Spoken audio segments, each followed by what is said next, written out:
का मूल ममता है। जगत में सदा कितने आदमी मरते हैं, बड़े बड़े सुंदर सुयोग व्यक्ति मरते हैं, हम कितनों के लिए रोते हैं। पर हमारे घर में किसी की मौत हो जाए तो हम खूब रोते हैं, क्योंकि उसमें हमारी ममता है। कामना, आसक्ति और ममता जब तक हमारे हृदय में रहेंगी तब तक हमें पीड़ा होगी, दुख होगा। इस संसार को अपना मानेंगे तो दुख होगा, क्योंकि संसार दुखालय है, दुखों का घर है। इस संसार में दुखों के अलावा और कुछ नहीं है। इसलिए इस संसार में कामना, आसक्ति, ममता का त्याग करके रहना है। हमारी संसार में कामना, आसक्ति भरी हुई है। हमें परमात्मा से प्यार करना है। जाने बिनु होई नहीं प्रतीति। ये दुख कब तक है? जब तक हम अपने प्रिय को जानते नहीं हैं, जब तक परमात्मा को हम जानते नहीं हैं। हम इस संसार को ही सत्य मान रहे हैं, इसलिए हमें इस संसार से ही प्रेम है। दुख भोगते हुए भी हम संसार में आ सकते हैं, और पता चल जाए कि अपना कौन है, फिर हमें कोई दुख नहीं है।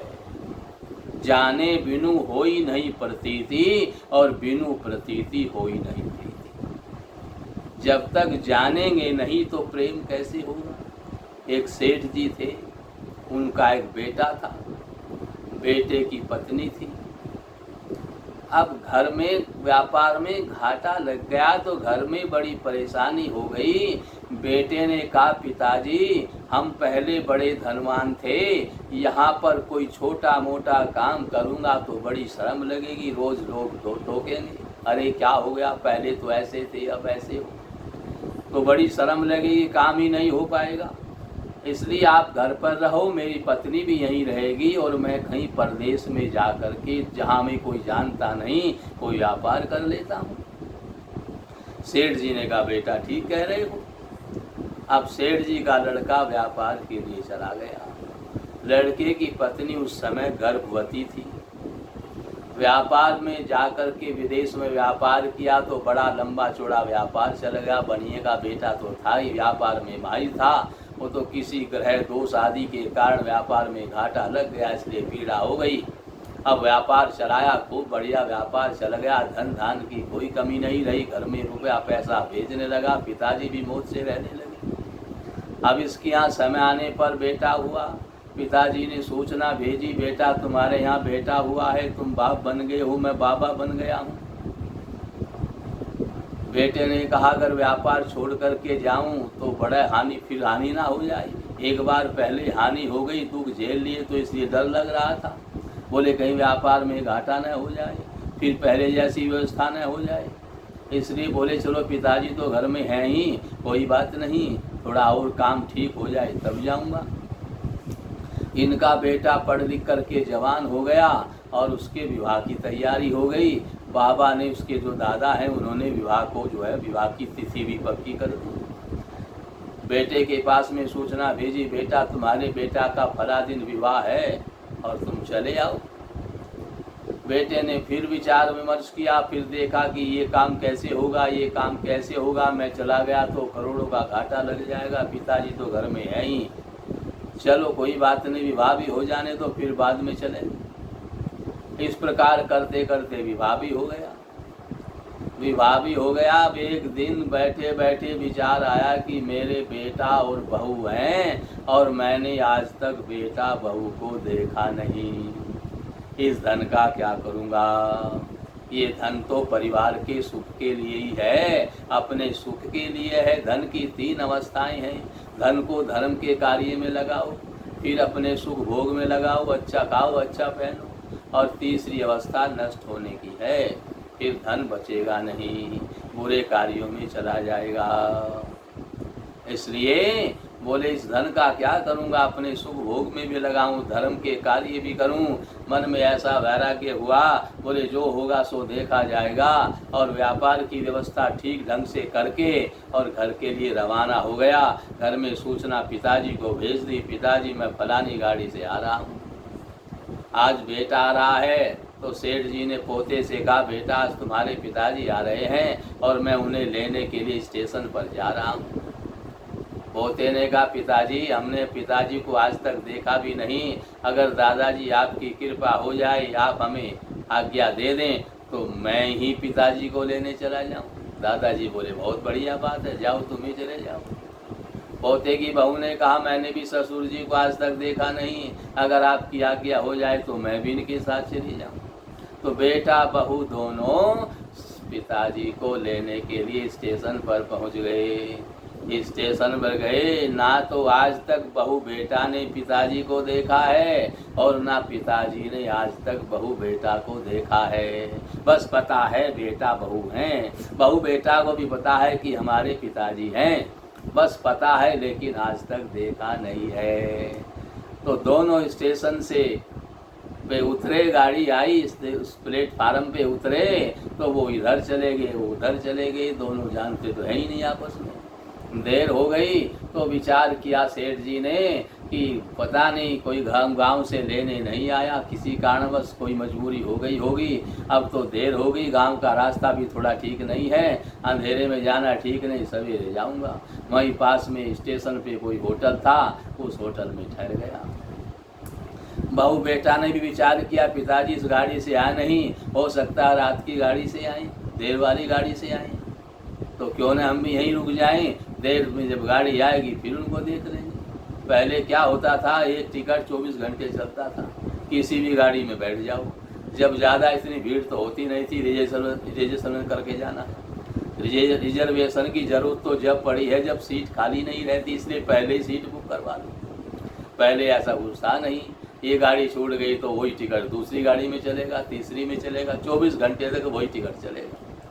तो बोले कोई बात नहीं, रात की गाड़ी में देखें, रात की गाड़ी से आ रहे हैं। इसलिए बहू बेटा भी उसी होटल में ठहर गए, उसके बगल वाला ही कमरा ले लिया। रात को बेटे के पेट में बड़ा जोर से दर्द हुआ तो चिल्लाया, पिताजी बगल में हैं, दौड़ करके आए और बोले कि क्या कर रखा है, यहाँ सोने नहीं देते, आराम नहीं करने देते, कोई कितना हरा थका है, कैसे आया है, शोर मचा रहे हो। बहू ने कहा पिताजी क्या करें, इनको पेट में दर्द है इसलिए चिल्ला रहे हैं। बोला पेट में दर्द है तो अस्पताल में मरो, क्योंकि जानते तो है नहीं मेरे बेटा बहू हैं, इसलिए बोले अस्पताल में मरो। इस बार दर्द हुआ, चिल्लाए तो होटल से बाहर निकलवा दूंगा। अपने कमरे में चले गए। थोड़ी देर बाद फिर तेज दर्द हुआ, फिर चिल्लाया तो सीधा होटल मालिक के पास में गया और बोला कि कैसे लोगों को ठहरा रहे हो, हमें रात में विश्राम भी नहीं करने देते। होटल मालिक ने कहा हमें तो किराया चाहिए, आपका कमरा अलग है, उनका कमरा अलग है, हम क्या करें इसमें। बोले मैं दुगना पैसा दूंगा, उसको मेरे कमरे से निकालो। होटल मालिक को तो व्यापारी है, पैसा ज़्यादा चाहिए, तो ज़्यादा पैसा लेकर के उनको धक्के मार मार करके होटल से बाहर निकलवा रहा है। अब होटल मालिक के मन में ही थोड़ी दया आई, जब रोते हुए जा रहे थे, बेटा तुम कौन हो, कहाँ से आए हो, कहाँ जाना था। तब उन्होंने बताया कि हम फलाने गांव के हैं। जब उस गांव का नाम लिया तो ये लाला जी का लड़का भी वहीं खड़ा होगा, ये तो मेरा ही गांव है। और बोले क्यों आए थे यहाँ। बोले आज हमारे पिताजी आ रहे हैं। कहाँ रहते हैं तुम्हारे पिताजी। बोले फलाने देश में रहते हैं। अब तो लाला जी का लड़का वही हो गया उनके पास में। बोला बोले तुम्हारे पिताजी का क्या नाम है। बोले हमारे पिताजी का फला नाम है। तुम्हारे घर में और कौन कौन है। बोले हमारी माँ है और हमारे दादाजी हैं। जब सब नाम गांव बताया, अब तो सेठ जी हाथ जोड़ लिए। बोले मेरे से बड़ी बूढ़ी भारी भूल हुई, ये तो मेरे बेटा बहू हैं और मैं इनको धक्के मार मार करके बाहर निकलवा रहा था। जब जान गया मेरे बेटा बहू हैं तो उनको सीधे अस्पताल में ले गया और बड़ा भारी इलाज करवाया। डॉक्टर से कहा जाए जितना पैसा लग जाए, बस अभी ठीक होना चाहिए, दर्द बिल्कुल नहीं होना चाहिए। तो ये कब किया, जब जान गई। जब तक जानते नहीं थे तब तक उनसे प्रेम नहीं था, और जब जान गए तो सारा का सारा रुपया पैसा उसी के लिए है। ऐसे ही परमात्मा को जब जान जाएंगे कि हमारे तो परमात्मा है और कोई अपना नहीं है, तो फिर सब कुछ परमात्मा को निछावर कर दोगे। अभी तो संसार को अपना मान रहे हो, इसलिए दुखी हो। जब जान जाओगे कि संसार हमारा नहीं है, तब आप परमात्मा को जानने पर सब कुछ उनके लिए ही करने लगोगे। इसलिए हमें सब कुछ परमात्मा के लिए करना है।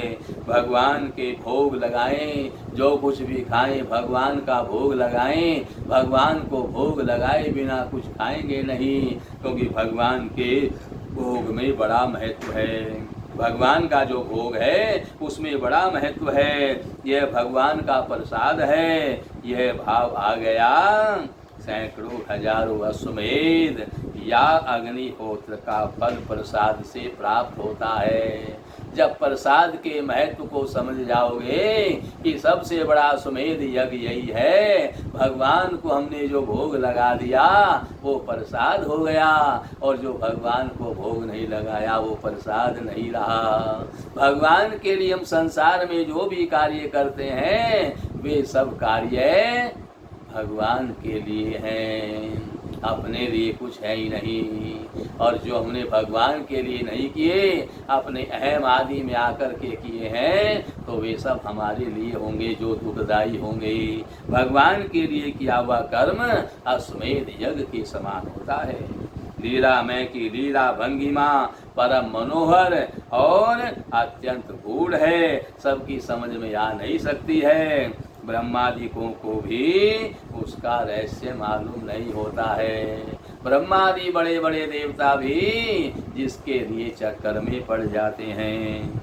मनुष्य में शक्तियाँ स्वाभाविक नहीं, वे कर्म, खान पान, वातावरण आदि से बनती हैं। भगवान में शक्तियाँ स्वाभाविक हैं, वे चिन्मय हैं। भगवान सर्व शक्तियों के मूल उत्सव हैं, और उन अनंत ब्रह्मांडों में जो बल है वह आता है भगवान से। सूर्य, चंद्रमा, तारे आदि सब उन्हीं के बल पर स्थिर हैं। बिजली तूफान उन्हीं के बल से आते हैं। यह बल ऐसा नहीं कि क्रम क्रम से बढ़ता है, यह नित्य है। वे ही ऐसे दिव्य चिंत्य अनंत शक्ति संपन्न भगवान यशोदा के प्रेम समुद्र के अतल तल में अपनी सारी शक्तियों को डुबोकर वात्सल्य रस का आस्वादन करते हैं। जो सर्वथा अहिंसक है उसको हिंसक पशु भी किसी प्रकार की हानि नहीं पहुंचाते हैं। हमारी हिंसा वृत्ति ही हमारी हानि का कारण बनती है।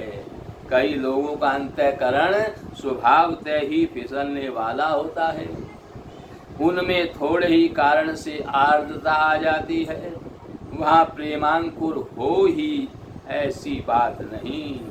बहुत लोग तो जनता को दिखाने के लिए भी आंसू बहाने का अभ्यास करते हैं। इसका नाम प्रेम नहीं है। असली भक्त के प्रेम आंसुओं की झलक भक्त और दर्शन दोनों को कर्तार्थ कर देती है। विश्वास होता है दो बातों से, विश्वासी पुरुषों की वाणी से और विश्वासी पुरुषों के आचरण से। किसी भी प्रकार किए गए श्री भगवान के अनन्य स्मरण से। सत्संग वह है जिसमें जीवन में दो चीजें अवश्य पैदा होती हैं। दो चीजें अवश्य पैदा हों, भगवान में दृढ़ विश्वास और दैवी संपत्ति की प्राप्ति। ये दो चीजें हों तब समझो सत्संग हुआ है, और ये दो चीज ना मिले तो फिर सत्संग से समझो कुछ नहीं मिला है। जिसमें दो वस्तुएं प्राप्त हों वह शास्त्र, वह तीर्थ, वह व्यक्ति, वह खान पान सत्संग है। भजन वह है जिससे अंतःकरण पवित्र हो और भगवान से अहेतु की प्राप्ति हो। अहेतु की प्रीति हो जाए। मनुष्य के जीवन में यदि कोई संपत्ति है जो बटोरनी है, जो संग्रह करनी है, जो साथ लेकर के जानी है, तो वह है भगवत विश्वास। यह स्वाभाविक है, जहाँ जो चीज है उसके संपर्क में आने से वस्तु और पात्र दोनों के अनुसार फल प्राप्त होता है। जितने भी आदमी हैं, जितने भी जीव हैं, वातावरण में जितनी चीजें हैं और पात्र और वस्तु की शक्ति के अनुसार परस्पर एक दूसरे का एक दूसरे पर असर पड़ता है। महापुरुषों को देखने से, स्पर्श करने से, स्मरण करने से आदि से जो फल प्राप्त होता है, वास्तव में वह महापुरुषों की कोई विशेषता नहीं है, वह तो वस्तु का स्वाभाविक गुण है। जैसे रोग के परमाणु होते हैं, वैसे ही पाप पुण्य के भी परमाणु होते हैं, विचारों के भी परमाणु रहते हैं। अतः जहाँ जिस प्रकार के मनुष्य रहते हैं, जिस प्रकार के कार्य होते हैं, जिस प्रकार की चेष्टाएं होती हैं, वहाँ उसी प्रकार के परमाणु बनते एवं फैलते रहते हैं और वे बहुत समय तक रहते हैं। आकाश और वायु में भी वस्तुओं और क्रियाओं के संस्कार रहते हैं। आकाश और वायु में भी ये सब वायुमंडल में घूमते रहते हैं। आसन और मालाओं का भेद इसी दृष्टि से है। आसन और माला का असर पड़ता है व्यवहार करने वाले पर और व्यवहार करने वाले का असर पड़ता है आसन और माला पर। तीर्थों की रज, महात्माओं की चरण धूली आदि केवल श्रद्धा की चीज नहीं है। माना श्रद्धा से काम होता है, किंतु यहाँ उपयुक्त नियम ही प्रधान है। जगत का प्रपंच ऐसा है कि वह उंगली पकड़ते ही पहुँचा पकड़ लेता है। जितना ही पुरुष जागतिक प्रपंच के अंदर संलग्न होता है, उसमें प्रपंच के साथ साथ उतना ही प्रपंच दोष भी आ जाता है। यानी जैसी संगति करोगे वैसा असर जरूर आएगा। अच्छे संतों का संग करोगे तो अच्छे सत्संग मिलेंगे, अच्छा ज्ञान मिलेगा, विवेक पैदा होगा, और प्रपंचियों के साथ में रहोगे तो प्रपंच ही मिलेगा। जब तक बुरे में बुरापन दिखता है, तब तक वह बुरापन हृदय में सूल सा चुभता है। तब तक तो उसको निकालने की चेष्टा होती है, किंतु जब बुरे में अच्छी बुद्धि हो जाती है, तब फिर उससे बचना बहुत कठिन हो जाता है।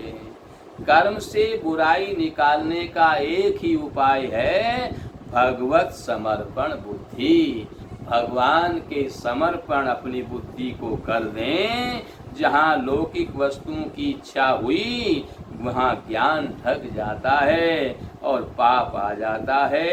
यह नियम है। जब तक लौकिक इस वस्तुओं की हमें इच्छा नहीं होती है, केवल भगवत दर्शन की इच्छा रहती है, भगवत प्राप्ति की इच्छा रहती है, तब तक आप जो है भगवत प्रेमी है। तब तक आपको कोई दुख नहीं है, आपके अंदर कोई विकार नहीं है। शरीर को और अपने अंतःकरण को विकार युक्त करना है तो केवल भगवत समर्पण में बुद्धि रहनी चाहिए, उसके अलावा कहीं नहीं जानी चाहिए। नारायण।